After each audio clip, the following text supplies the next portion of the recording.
Hi everybody, and welcome back to my channel. My name's Lysha and I'm the owner and maker of Lysha Be Creative. In today's tutorial, I'm going to be showing you how I created this floral inspired Best Mom Ever Mother's Day mug, just in time for the holiday. I wanted to start though by sharing a little bit about what I hope that my channel will bring to you. I definitely will be sharing a lot of Tumbler tutorials as that's something that I really enjoy doing, but I also will be sharing other craft ideas and other DIYs of things that I've kind of delved into since the pandemic has started. So if this is something that inspires you or kind of hits a chord with you, please make sure that you like, comment, and subscribe to my channel. And also, don't forget to hit the notification bell so you're in the know when I post my next video. Alright, I think that's enough chit chat and gabbing for us today. Let's just go ahead and jump right in.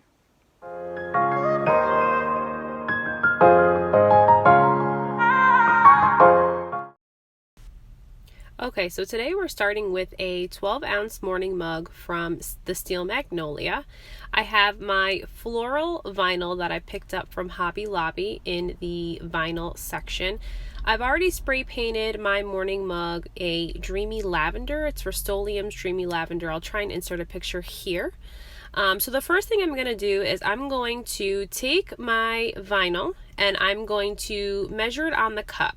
So I know that I want my floral vinyl to take up the majority of my cup, but I don't want it to go all the way down to the bottom. So I'm kind of just deciding how much of that Dreamy Lavender color I want to show underneath my vinyl.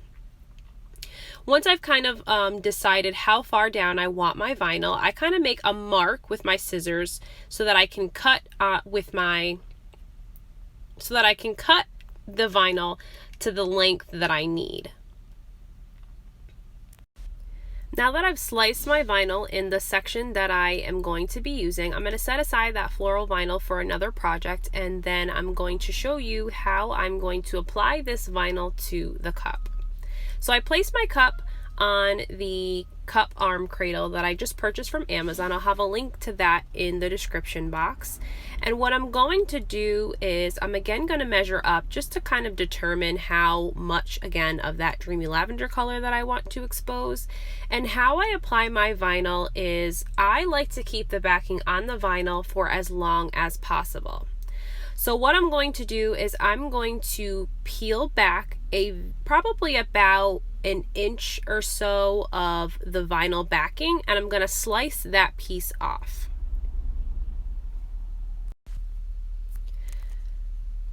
So peeling that backing off the vinyl, clearly I had a bit of a tough time here getting the backing off that vinyl. This can be a little tricky. I'm going to use my scissors and I'm just going to slice off just the end of that vinyl piece, a very small section so that I can line it up on the cup.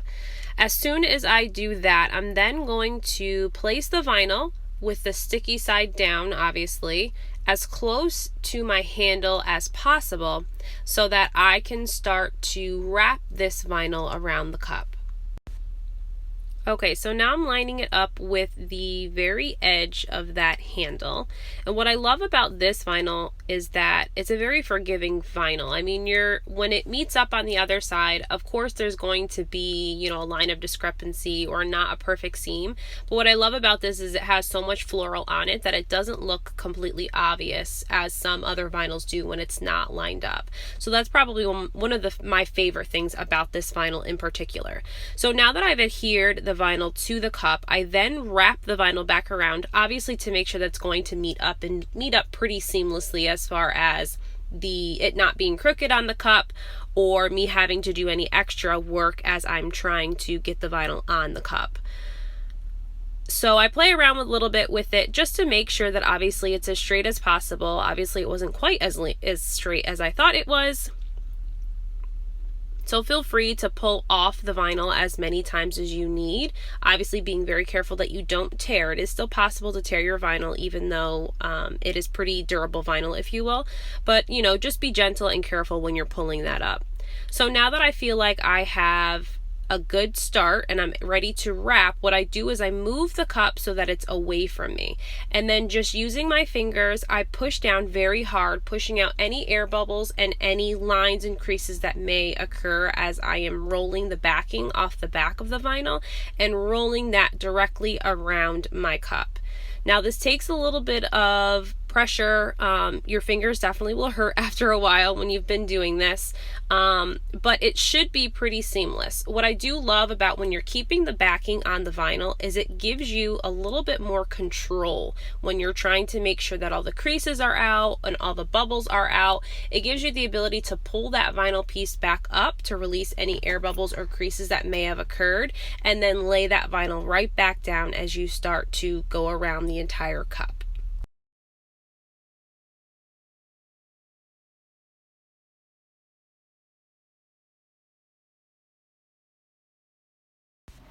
So this is kind of the tricky part. So now that I'm back around to where the handle is, I'm going to very carefully remove the rest of that backing. I removed the rest of that backing because there wasn't very much I'd be able to salvage, and I have to be able to cut around my handle so that my vinyl fits. So what I'm doing now is I'm taking my scissors and I am cutting as close to the bottom of that top part of the handle as possible. So then when I feel like I'm close enough, I'm then just pushing the rest of the vinyl under, and then I'll use an X-Acto knife to cut off that excess. And then I'm going to do the same with that very small sliver top piece. So I'm going to cut a very small slit where the top of the handle will fit. That way I can wrap the last piece of vinyl up top to cover up that last bit of purple or pink color that is the spray paint. Soon as I smooth that down, I'll cut off that little rectangular piece that is where the handle goes, and then I'll be able to move on to using my X-Acto knife to slice off my excess vinyl.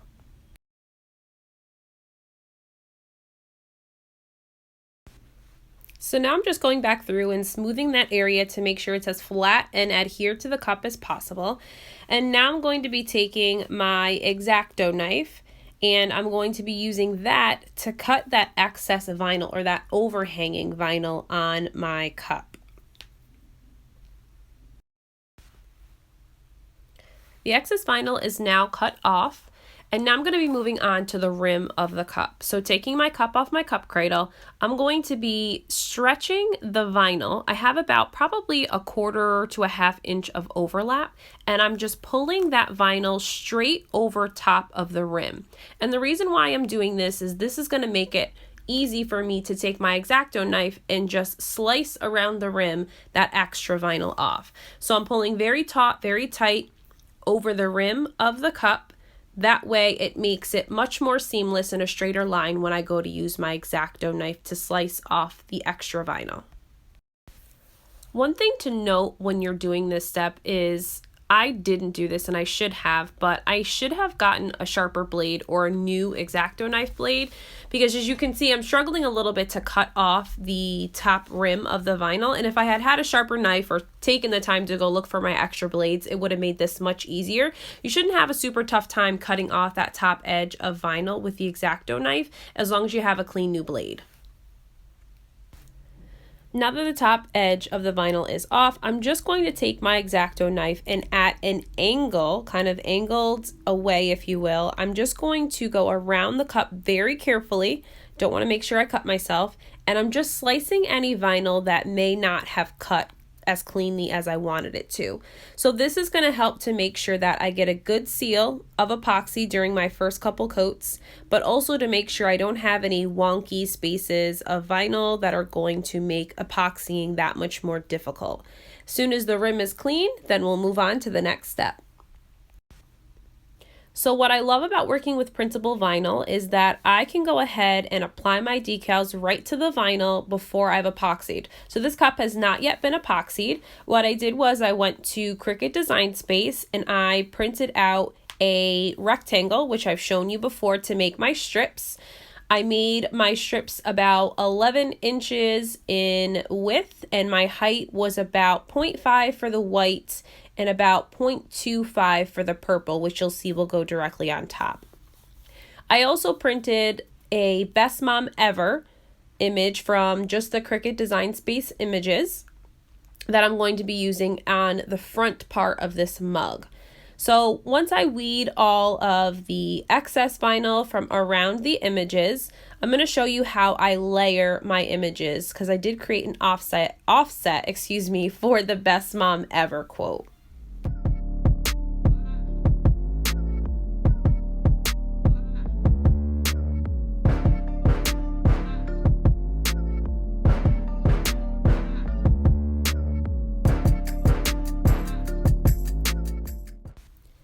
Okay, so now I have my image for the front, the best mom ever. So you'll note that I have the white, which is going to be the base, and then the purple is going to go over top.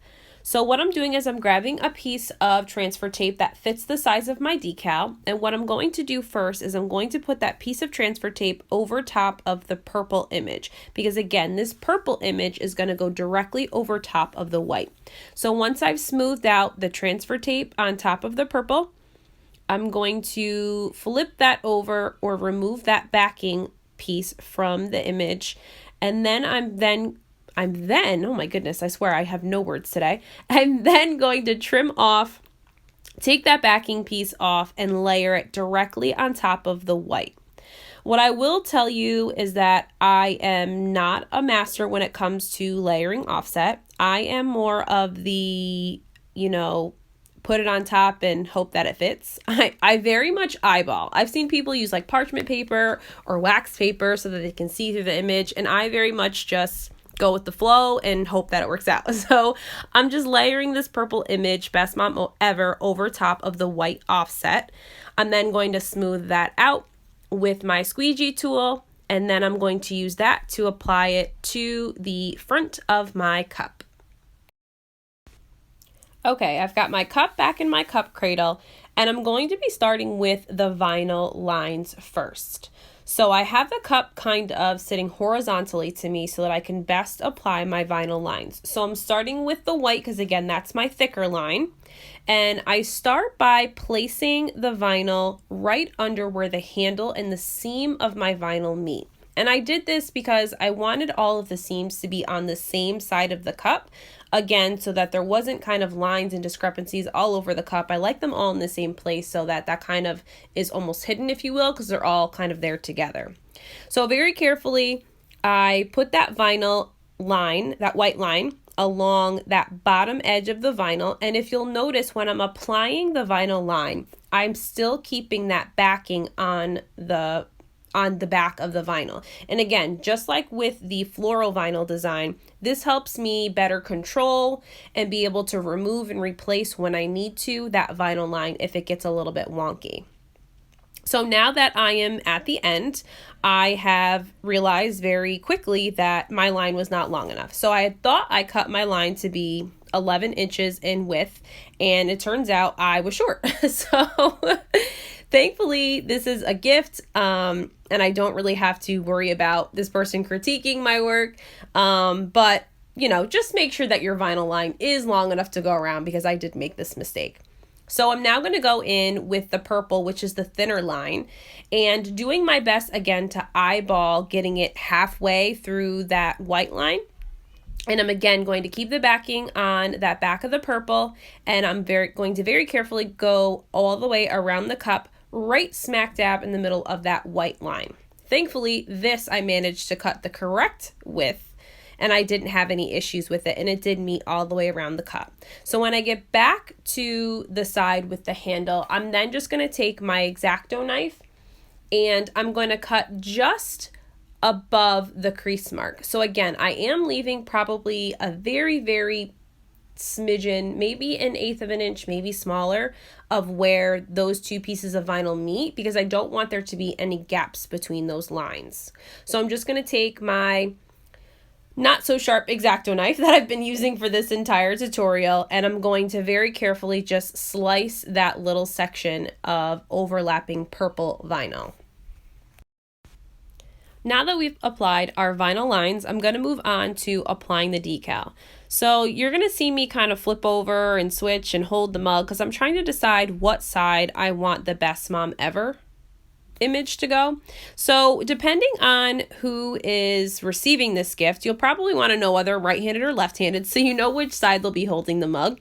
I kind of just chose to do it on this side just because it was my preference and I liked this pattern side of the vinyl. But you can choose whichever side that you want to apply that image.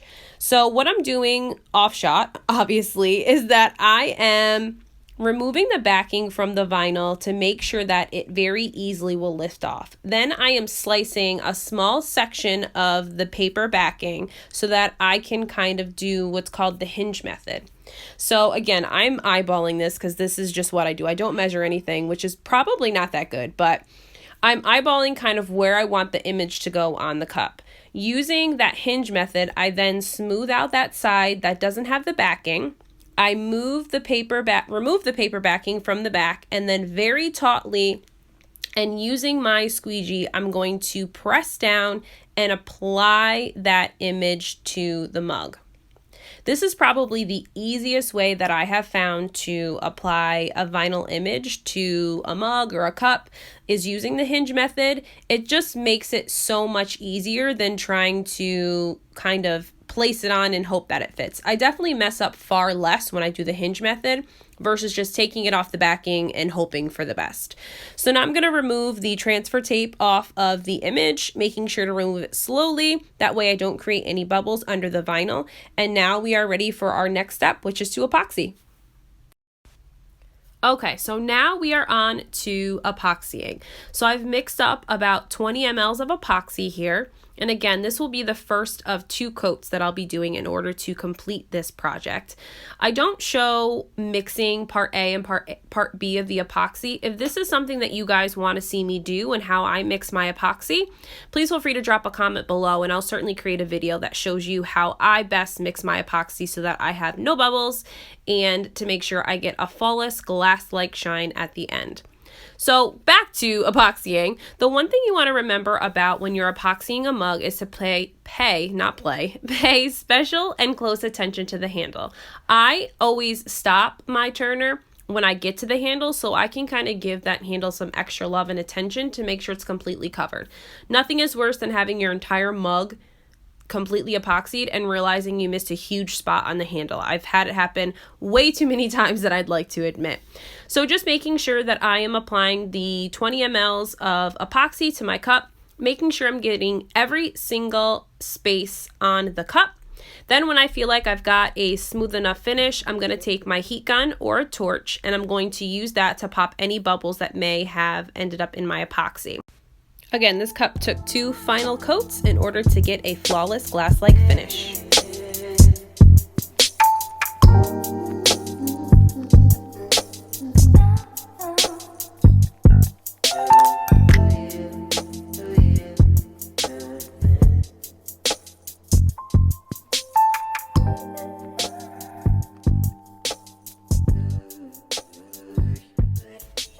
If you like this video, be sure to like, comment, and subscribe, and be sure to follow me on Facebook and Instagram. Thanks for watching. Bye, guys.